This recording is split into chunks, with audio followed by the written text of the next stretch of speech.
name is Brittany. I started competing back in 2016, but I wasn't really that serious about it. I just wanted to try it because I'd seen someone else who did it and was like, oh, I want to do that. And then took a while off, a long time actually, like 4 or 5 years, and then just got back into it this year. And I've done 3 shows this year, and I'm trying to go to nationals before the end of the year. So, I mean, I really like it. And I do the flexible dieting approach to it, which I think is better than meal planning, but everyone has their own preference. From the people I've talked to, from what I've heard, there's so many different approaches to competing and how you prepare and your diet and all that kind of stuff. It's so cool to see how, all that kind of comes together in so many different ways. Yeah, well, I mean, I've had a couple different coaches, and the one with the meal plan, like that meal plan killed me.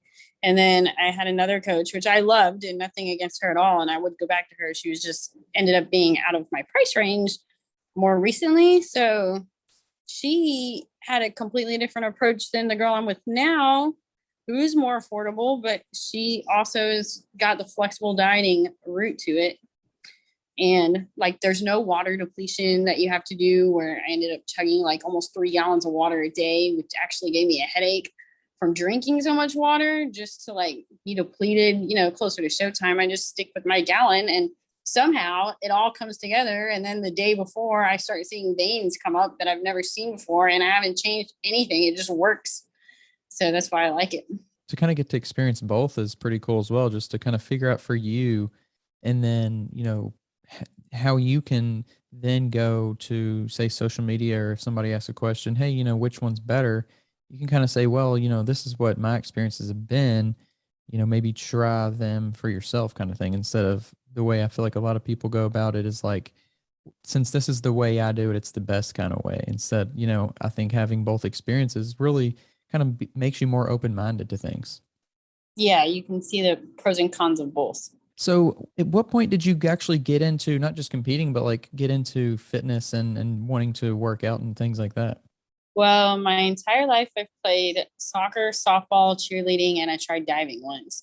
And the soccer and softball thing was, my dad was adamant about me playing every year, school ball, reg ball, and travel ball for both sports. So it never stopped. And that was from the time I was like 7 or something. And it was second grade in elementary school all the way up through high school. It just never ended. And then in college, I had got scholarships to play, but just not to schools that I preferred to go to. And I wanted to stay in my hometown for college, to go to Florida State. So I opted out. And because I stopped playing sports, I switched to something else that involved exercise, which was weightlifting, and like actually forced myself to go. It's just like everyone else. I was scared to go to the gym, and now I just own the gym, I guess.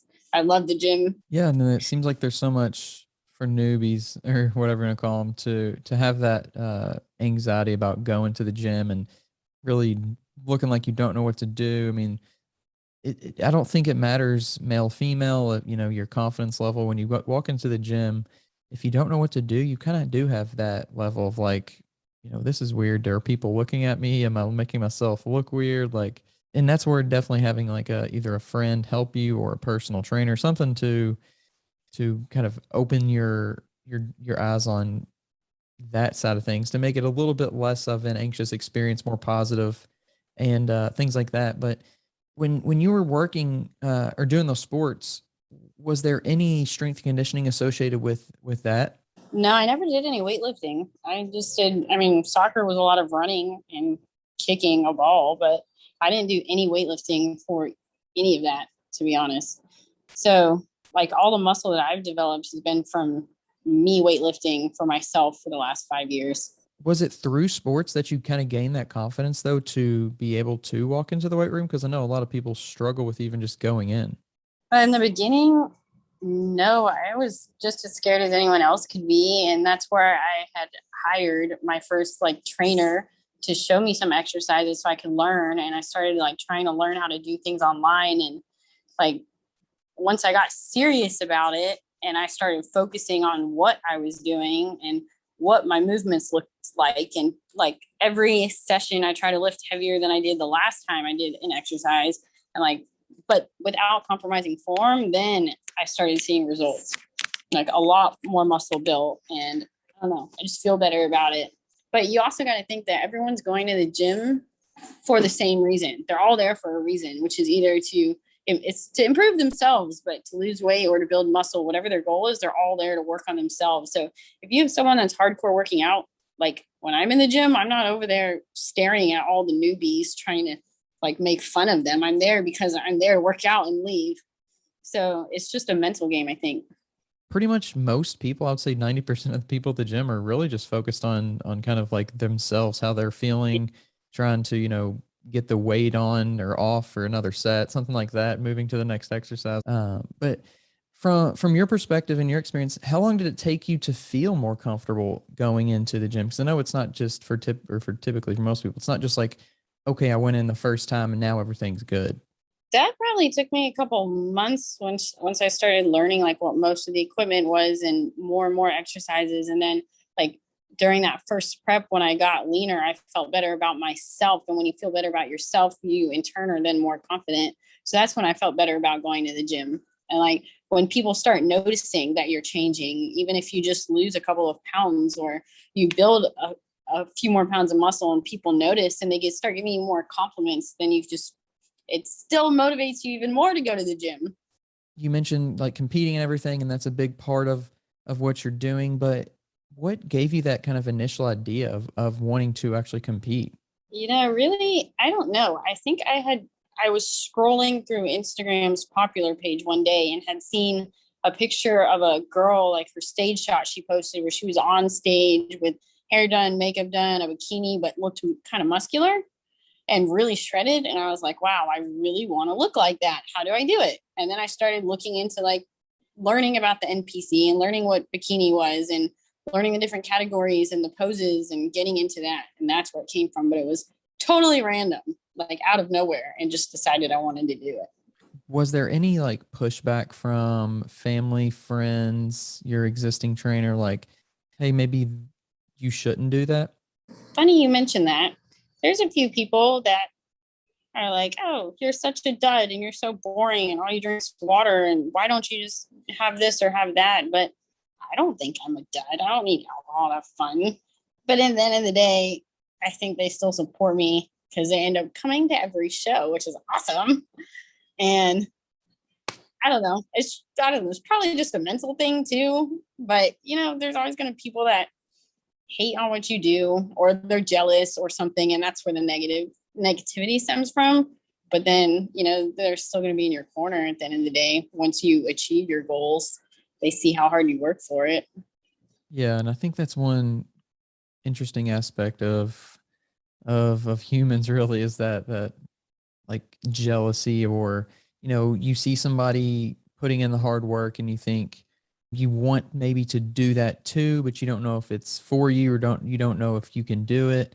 But I think in a lot of ways, like, not that everybody's going to be the best or everybody's going to have the best, physique or whatever, but like, I think it's just so cool how anybody can kind of get into competing. And it's one of those things that is like a motivational factor to keep training, because a lot of times if you don't have something to train for, it's like, hard to do it, hard to get in there whenever you're tired, whenever, there's maybe something more, quote unquote fun to do, hang out with friends or whatever. If you don't have that motivation, it's hard to stick with it. Do you find that that's true for you? Like where the competing motivates you to keep training like that?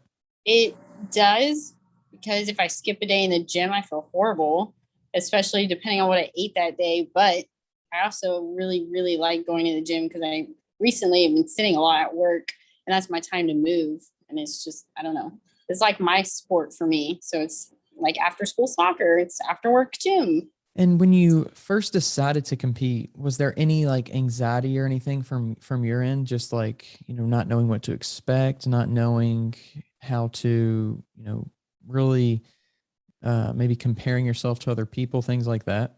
Yeah, I think I was always comparing myself to other people, like, oh, I don't look good enough, or I'm not lean enough, or like my suit doesn't look good enough.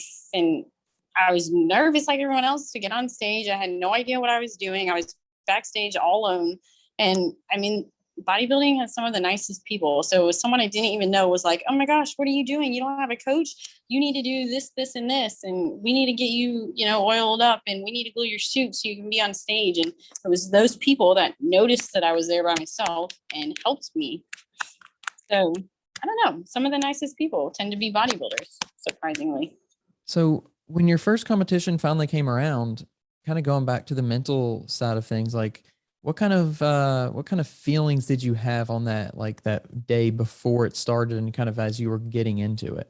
I was definitely scared for it to be a first show day and nervous. I mean, to get on stage and not sure if I was going to nail my routine or not, which I never did. I ended up screwing it up, which is typical. But I mean, it takes practice. So practice makes perfect. But I mean, there is no perfect in bodybuilding because it's always changing. It's just getting more confident and better at it every day. So, but now, like, something that I'm still learning and will always be learning is that, like, you can't compare yourself to others, because every show this year I have been backstage and seen other girls and been like, oh my God, she looks amazing. She's shredded to the max. She's going to win the whole show. She's going to do this. And I've ended up placing ahead of every person that I thought was going to beat me this year. Is it hard, or was it hard when you first started coming from sports to where it's all like under your control to going to something that is based on somebody else's like judgment? No, because I mean, it's kind of like sports. You're there to win, but you can always get the judges' feedback, and then there's always something you can work on. So not really. I guess it would depend on maybe location, everything like that. But do you have similar judges for shows like that, or is it just kind of like every time you have different new judges?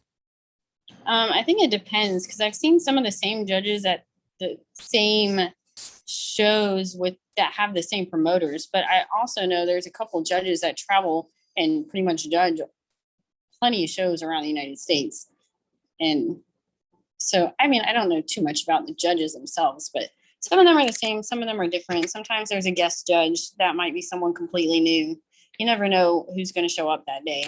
Kind of when you first stepped on stage for that competition, did you find yourself really uncomfortable, comfortable? Because I know like one of the biggest fears for people is public speaking, and public anything can be very challenging, especially when you're, you know, standing up in front of a bunch of people and asking them to judge you. It seems like that would be maybe an uncomfortable position. Was it for you at all? For me, no, I don't think so, because I don't know, probably from sports, I'm used to having like all these people looking at me when I'm playing sports, and now it's the same thing, except it's just people judging me. And it, like, when I'm actually on stage, everything else is a blur, so I don't really think about it. But Gotcha. now I being on stage, so it's awesome. Yeah, it seems like it would definitely have a kind of like an adrenaline rush feel to it. And it almost would be like an addictive thing to want to do, like especially if you're succeeding at it and if you're comfortable up there. It seems like it would almost have like an addictive feel to it. Is there almost like this feeling to want to do more and more shows, even though when you might need to take a break or might need to work on other things, where it's like, oh, I'd rather just go do another show? Yes, it is addicting, because you get to the leanest you've ever been, which is the best you've ever looked. And it's very hard seeing yourself putting on body fat. And it's a huge mental thing. Like, even a couple pounds up, and I feel like I look humongous and I need to go work out immediately. But it's a mental game. Does your coach, is that something that they do? Is that they kind of help you stay mentally kind of aware of the reality of the situation? Yeah, she does. And my coach is a pro currently, and she's competing at the pro level. But I love her right now, and she's awesome. And she always, like, if I'm not feeling good about myself or something, knows the right thing to say to me to put me back on track. When it comes to your training, like getting different coaches, I'm sure you've had different methods and things like that as far as your training goes. What have you found works best for you? For me, I think it's the lifting heavy and quality over quantity is what I've tended to notice, like actually focusing on the muscle contraction with every rep that I take. And that's probably done the most wonders for me. Gotcha. And have you found yourself just through all this training and thing, like really learning a lot about, how the human body responds and adapts and recovers and things like that? Because I feel like, just being involved in whether it's you're, competing professionally or, on an amateur level or just doing something as a hobby, not competing, it just seems like when you get into anything, whether it be fitness, cars, whatever it is, you just learn so much um, about whether it be the human body, whether it be, specific to diet, nutrition. Have you found that your own knowledge base has grown through all this training and things? Yes, I do think it has, because even though I'm not like a certified personal trainer or certified nutritionist, I think I have plenty of knowledge now after doing it for so long that I can easily take someone else to the stage. I actually got my sister on stage for the first time last weekend, and she did the wellness category, and I coached her to it. Having that experience, has that led you to a little bit to maybe questioning of your own coach, like thinking that maybe something when they have a different perspective than you? No, I usually like both my coaches so far. I trust them. So I've done everything that they've asked me to do, and I don't doubt them and I don't contradict them and I don't tell them they're coaching me wrong, because if I knew what I was doing with myself, I wouldn't have hired them. I think one of the biggest things when it comes to bodybuilding is like it's such a commitment and you got to hit your workouts, you got to hit your diet so spot on, and doing that with a busy life, just having any other type of responsibility, I'm sure would be challenging. Do you ever, find that challenge within your own kind of bodybuilding journey? It is harder having to diet, but like it was harder having the meal plan because you had to have your exact foods cooked every week, or you can't just cook chicken at work, probably unless you're me, because I have a little desk griddle, but I'm odd. So now with the flexible dieting, I pack myself options and I can take, some meat with me to work, or I can take oats and protein and just mix it at my desk. So I like choose what I want that morning while I have a whole snack drawer at my desk. So I mean, I like it now. It's a lot easier to diet doing the flexible dieting approach with a busy lifestyle than it is for me to be meal prepping every Sunday and every Wednesday and switching up my seasonings, which is still so boring to me. When you first got into the flexible diet, though, was it more challenging to like, because as a meal plan, it's almost like a uniform. It's like, oh, I don't have to think about what I'm wearing today, and I don't have to think about what I'm necessarily going to eat today. Was it more challenging at the beginning to like have that freedom? In the beginning, the hardest part was like taking the time to track it in my Fitness Pal, which is the app I use for it. But because I've used it so much, it populates like your most used food items, or if you ate something for breakfast yesterday and you're planning on eating the same thing today, it'll say, input yesterday's breakfast, and you can swipe and it's all right there. So now it takes like 2 seconds to enter in everything I eat for the day. And it's because I tend to choose the same foods every single day by choice, which are still clean foods, but it's because that's what I like to eat, not because I'm being forced to eat it. When it comes to like recovering and things, that's a big aspect to being able to go and train in the gym and go, to the level that you need to, not to necessarily say go hard because every workout's not like a go hard workout, but um, how have you throughout your experience in training and competing, how have you learned to recover better? I guess it's just to know when your body needs a rest, which I mean, I never train 7 days a week. It's only a max of six when I get closer to show times. And like I've never done more than 45 minutes of cardio a day, which is not that hard for me. So on the weekends, I always have a rest day, or I have the weekend off. So it's like working, I work Monday through Friday, and I get the weekends off. So I've always been able to like recover. And I go and get a massage every once in a while to kind of like relax the muscles when they get really tight. But that's about it. Doing a real rest day or doing some type of like active recovery. I think it's just one of those areas that, doesn't get as much attention as the workout. It's harder to film a rest day on Instagram and put it on Instagram than it is a workout. So one area that we could just become a little bit better at is that idea of you don't have to work out every day to see your results. And it's probably best if you don't. Like having a routine where your body can recover is probably the best thing for health, and especially I think even for mental health. Since you have, some experience in the world of competition, what advice would you have for somebody that is just getting into it? You're just getting into it. I would say definitely stick with it and just make it to the stage one time, because you'll be so proud of yourself on show day. Like, I look at pictures of myself up on stage and it makes me cry because I'm just proud of how far I've come personally. So it's something, I mean, I think it's awesome. And if you can't handle it, then you can't handle it. At least you gave it a shot. But I mean, if you just make it there, it'll teach you ways to stay healthier and active and get you working out in the gym. Like, maybe the dieting is not for you, but at least it'll teach you like the benefits of exercising every day. Yeah, I think that's one big benefit of sports is, regardless of if it's your traditional, football or soccer or whatever, or you're more like body, or like weightlifting, bodybuilding, powerlifting, things like that, those kind of sports. It teaches you the importance of movement and how you feel better when you are more active, and hopefully, how to work out a little bit, how to eat right a little bit, like those things that we don't necessarily get from school or from typically anywhere else, unfortunately, in our culture. Just having the opportunity to learn them through sport, I think, is such a beneficial aspect. Yeah, I agree.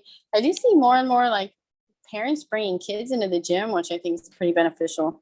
Yeah, that's cool. And I've seen that a few times actually where I used to work out, a parent kind of just bringing his kid in and showing him around. He didn't make him do any like crazy intense workouts or anything, but he just showed him like, hey, this is how you do a squat. This is what this machine does. This is its benefits kind of thing. Like I think that's a really good approach. Yeah, I agree. I feel like there's a lot of learning about yourself. What have you learned about yourself along the way?